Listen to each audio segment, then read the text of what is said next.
കാമാക്ഷി ഗ്രാമപഞ്ചായത്ത് തല പാലിയേറ്റീവ് കുടുംബസംഗമം നടന്നു. സ്നേഹതീരം 2025 എന്ന പേരിൽ നടന്ന പരിപാടി മന്ത്രി റോഷി അഗസ്റ്റിൻ ഉദ്ഘാടനം ചെയ്തു. നിത്യരോഗികളായി ചികിത്സയിൽ കഴിയുന്നവരും കിടപ്പിലായവരുമായ സമൂഹത്തിന്റെ പരിഗണനയും കാരുണ്യവും അർഹിക്കുന്നവരെ പങ്കെടുപ്പിച്ചുകൊണ്ടാണ് പരിപാടി സംഘടിപ്പിച്ചത്. പാലിയേറ്റീവ് രോഗികളുടെയും അവരെ പരിചരിക്കുന്നവരുടെയും ഈ വർഷത്തെ കുടുംബ സംഗമമാണ് സ്നേഹതീരം 2025 എന്ന പേരിൽ സംഘടിപ്പിച്ചത്.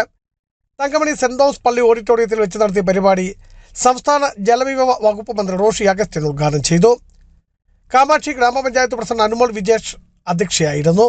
ജില്ലാ ആസൂത്രണ സമിതി ഉപാധ്യക്ഷൻ CV വർഗീസ് ഡയാലിസിസ് രോഗികൾക്കായുള്ള സഹായ വിതരണവും, ജില്ലാ പഞ്ചായത്ത് പ്രസിഡന്റ് രാജചന്ദ് നീർനാക്കുന്നൽ ക്യാൻസർ രോഗികൾക്കുള്ള മെഡിക്കൽ കിറ്റ് വിതരണവും, ജില്ലാ sports council president Romeo Sebastian, palliative nurse Pennamma തോമസിനെ ആദരിക്കലും, ജില്ലാ പഞ്ചായത്ത് മെമ്പർ KG സത്യൻ പ്രത്യേക പരിഗണന അർഹിക്കുന്നവർക്കുള്ള ഗിഫ്റ്റ് വിതരണവും നിർവഹിച്ചു.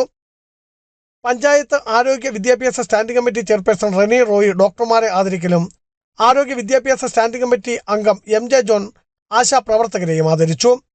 വൈസ് പ്രസിഡന്റ് റിജി മുക്കാട്ട് സ്വാഗതം ആശംസിച്ചു. തങ്കമണി സെന്റ് തോമസ് ചർച്ച് വികാരി father Jose Marattil, Saint Thomas higher secondary school principal Sabu Kurian, headmaster Madhu K James തുടങ്ങി സാമൂഹിക സാംസ്കാരിക രംഗത്തെ നിരവധി പ്രമുഖരും പങ്കെടുത്തു. Biju Vaishan Parambil, Idukki vision news, Idukki.